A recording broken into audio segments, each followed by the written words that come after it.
Hello everyone, welcome to our second edition of Sunday Sessions. What we're going to do today is we're just going to wait for some people to get in, then we're going to talk about our classic dry gin today. So I'm going to get my phone set up so I can see all your comments and who's joining us today. And then yeah, we'll kick it all off. Alrighty. Just getting my phone set up.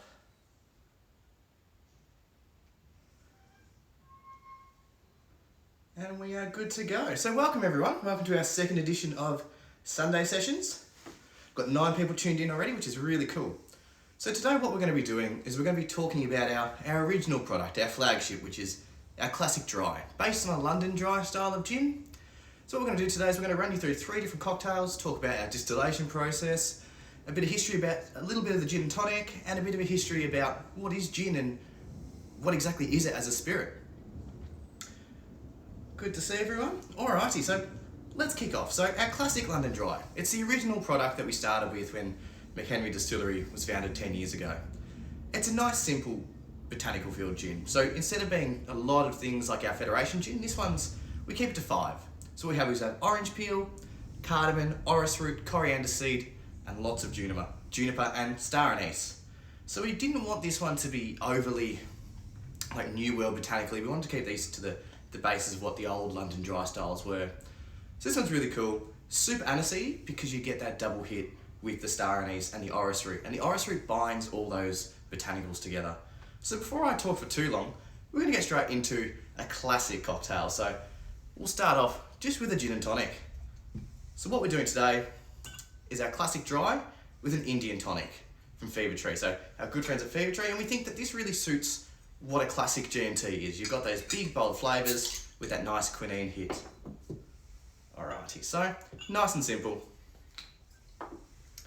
Gin, tonic, and then we're going to talk a bit about garnishes. We've had a couple of questions about that. Once again, my brilliant pouring skills are on display here. Oh yes, there we go. And then nice and simple, top it up with tonic. You can top it up with as much tonic as you like, as I've said before.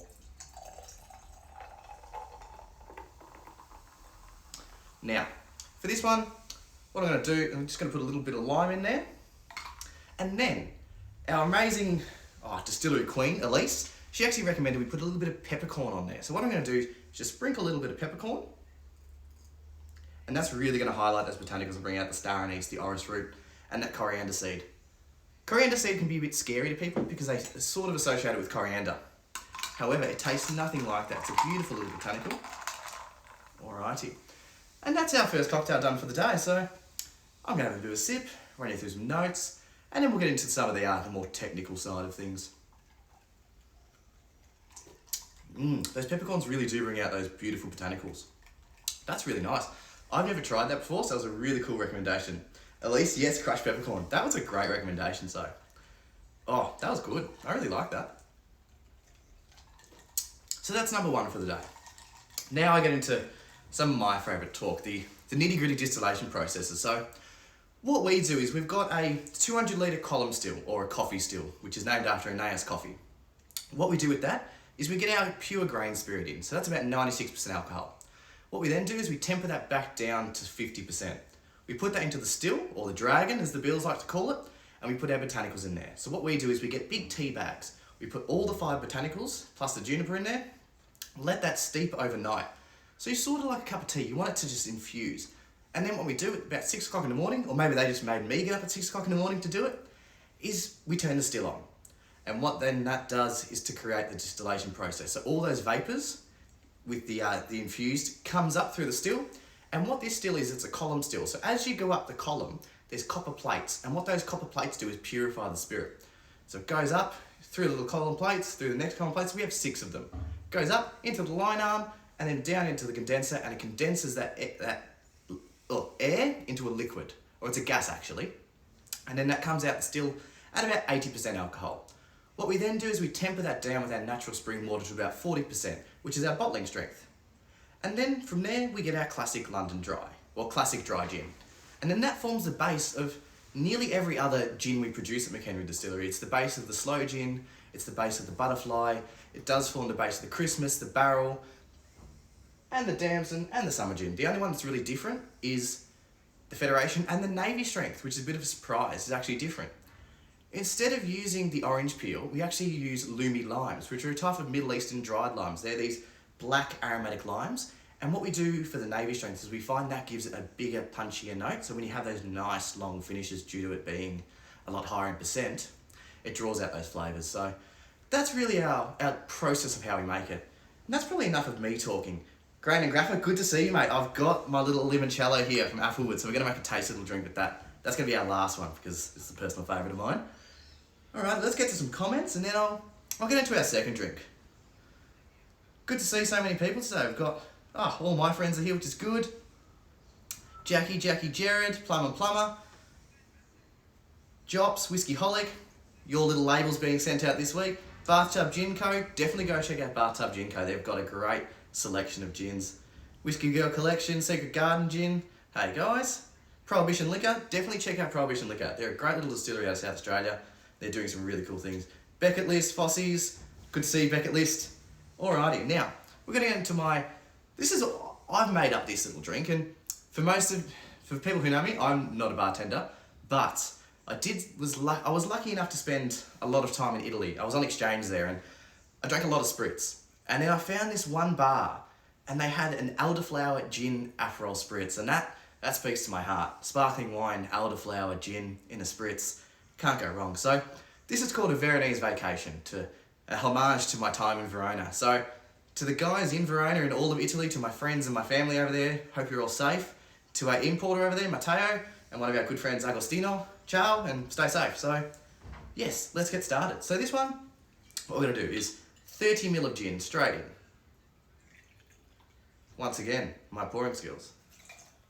Now, one of my favourite things, Aperol. 30 mils. Keep it nice and boozy. The Italians do like their boozier cocktails. Chuck that in.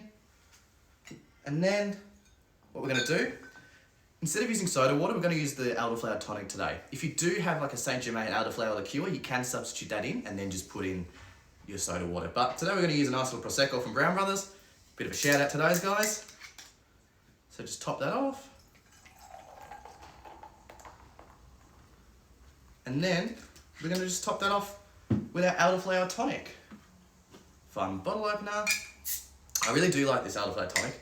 It goes great with our summer gin as well. You get those nice saffron and orange blossom flavours coming through. Put a bit there. And then for this one, just a bit of orange.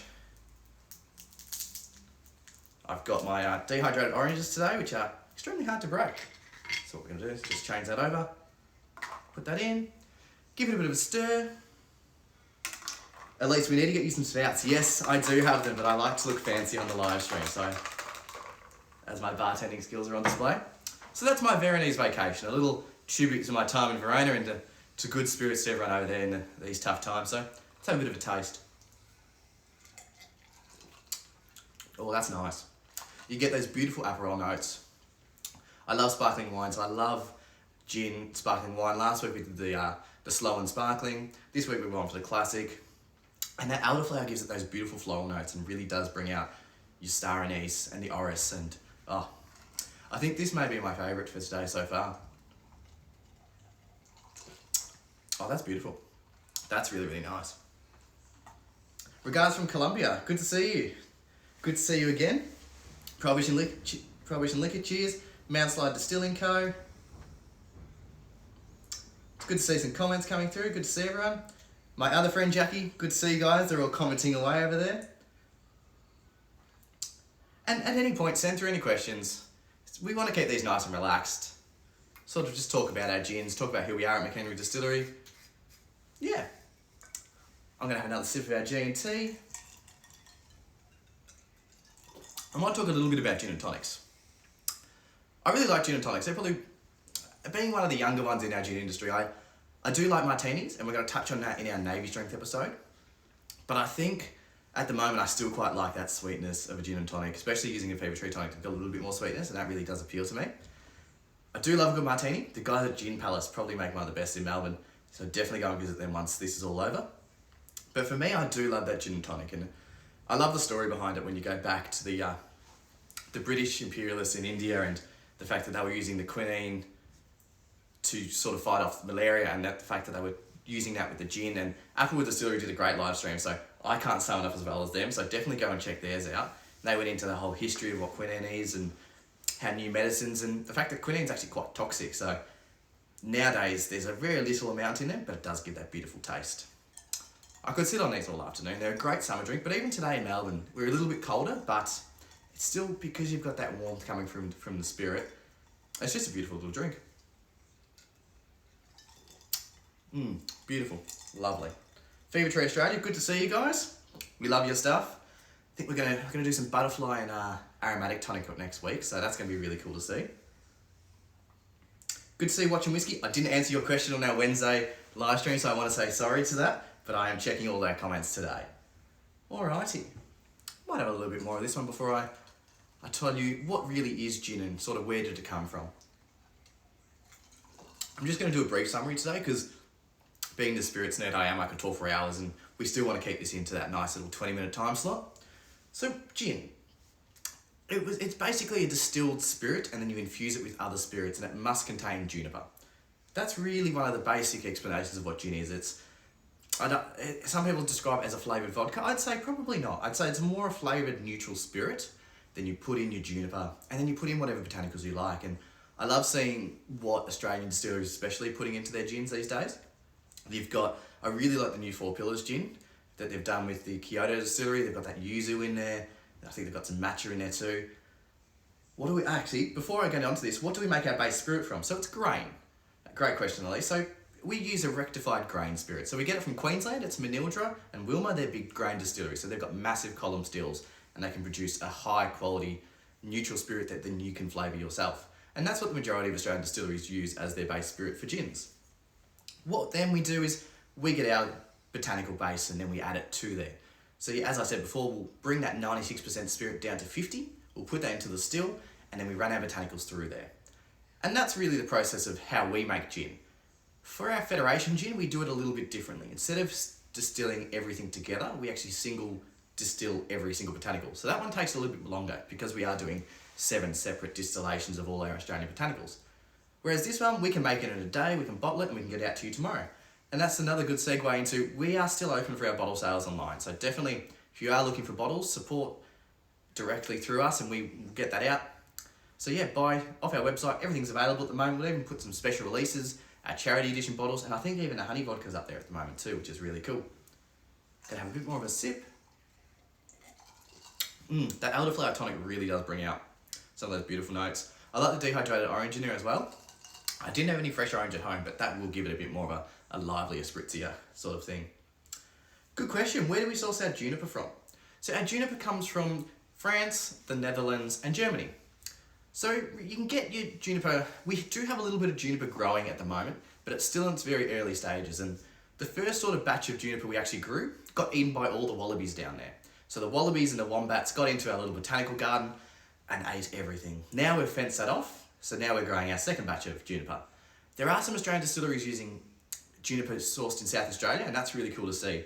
But for us, I think we're going to still keep our botanicals, our juniper especially, coming from those traditional juniper producing countries. So these sort of grade A producers, your Germany, your Netherlands, and your France. And that sort of goes back to the history of where gin comes from, and the old Genevers where the Dutch were producing it. And that's where you get the term Dutch courage from. They used to go into battle, they used to have a shot of gin, and that's where the old Dutch courage comes from. And as a sort of proud Dutchman, my dad's side, I'll half onto that as well. Let's get some more questions. Where can we get McHenry merch? We're getting some on the way. So I've sort of been working with the team, and we've got some new hoodies, especially for winter. We've got some new t-shirts, we've got some hats coming. So they'll be on the website within hopefully the next couple of weeks. So that's something I've been working on. I'm going to have one more sip of my G&T, and then we're going to get into our third little cocktail of the day. Yum. So now, we're going to make a bit more of a highball style for this one. So what we're going to do is we're going to do a limoncello and gin with soda. So it's just a highball. So 1 shot of gin, 1 shot of limoncello, top that up with soda, put a little bit of lemon peel in there. So nice and simple. I'm just using 2 of my favourite things. I absolutely adore limoncello. I think it's it's an underrated little spirit. Oh, not even a spirit, it's a liqueur. Alrighty. Perfect, nearly finished off my bottle there. So basically, yeah, 1 shot of limoncello. Oh, that was a great sound. Personally, I think this is probably the best Australian limoncello. My grandparents are watching, so I will say that yours is still better, but I love this one.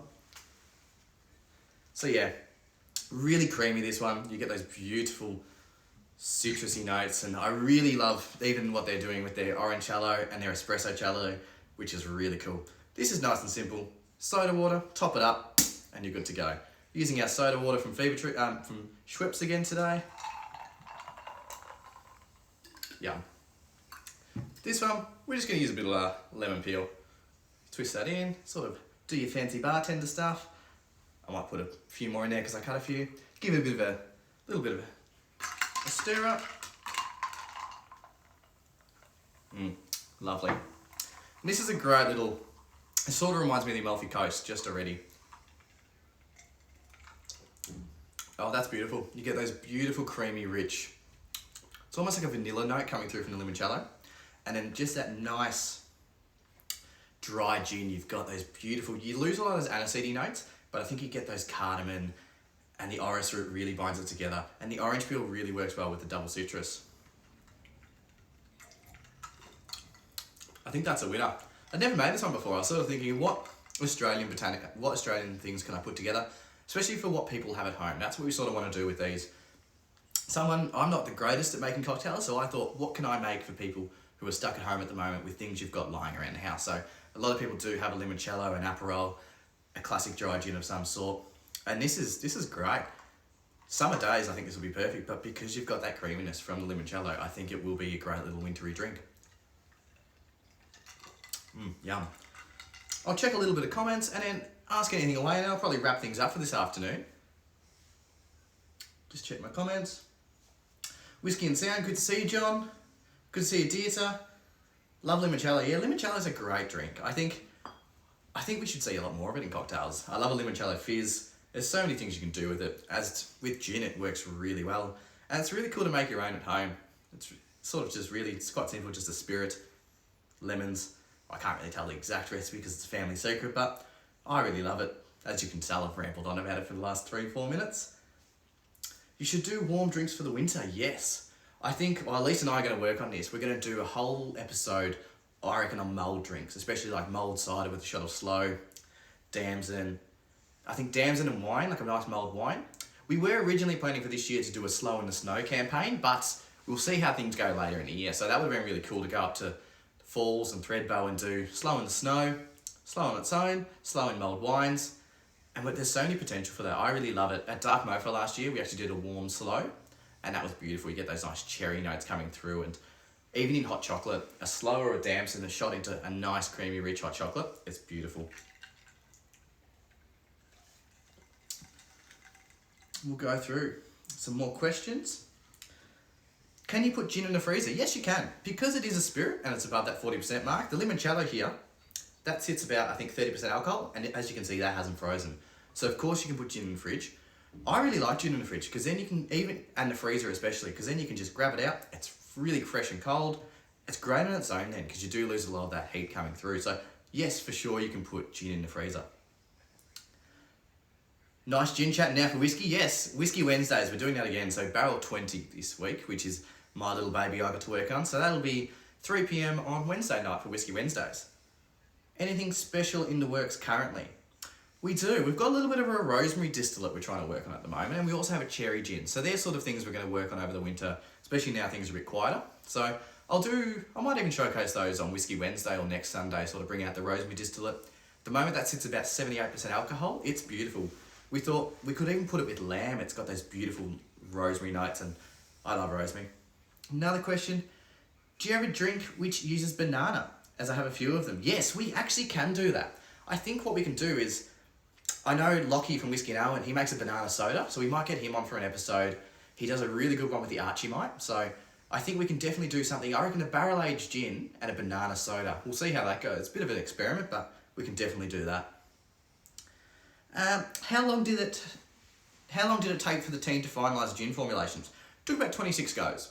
So when Bill and Ali and Bill were starting off, went through 26 different recipes to actually get us to where the stage we are today. And It's sort of been about the same recipe now for about 9 years, and we've been lucky enough to win awards at San Francisco, the Spirit Awards, London Spirit Awards, and a lot of the Australian awards too. So yeah, it took a lot of trial and error to get us to where we are today, but there's a lot of early process, and Bill being a chemist by trade, that sort of gives us that nice base. Another question here, what do you think about using tropical fruits like passion fruit? Definitely use tropical fruits like passion fruit. Passion fruit, dragon fruit, kiwis, I love stuff like that as a garnish. If you're talking about distilling them off, that might be really cool too, to see how they go, and I'm not sure if they will hold up to that distillation, but I think, well, look, I'll tell the bills and we'll see what we can do. I'd love to see us do something with yuzu, because I really like what yuzu is. Alrighty, so I think that's going to sort of sum me up for today. Definitely go check out all the other live streams going on. Support local industry at this time. Support as many just gin distilleries as you can. Next coming days and weeks, we'll be doing a live stream with Applewood. Samples are getting sent over. And we'll also be doing a live stream with the Scotch Malt Whisky Society. So that's going to be really cool to see. Talk about whiskey and gin and just have a good chat with people and stay connected in this time. So I think, one more question. Will we have a session on your vodka? We will. That's going to be a really cool one. We're going to do a session on our vodka and our honey vodka that we produce for Parliament. So a bit of a two-parter there, and we'll make some espresso martinis. Might even make a vodka martini as well. And I think we'll have to do a vodka raspberry to all my friends, and especially Miranda from Whiskey and Almond. Once this is all done, we'll definitely go get a few more vodka raspberries, as all my friends will. But definitely, yeah, we'll keep it nice and classy, and then we'll do a broad spectrum of our vodka. So I think that's probably going to wrap me up for this afternoon. I've got 3 lovely cocktails here to drink, and have a good one, stay safe, and we'll see you on Wednesday. So yeah.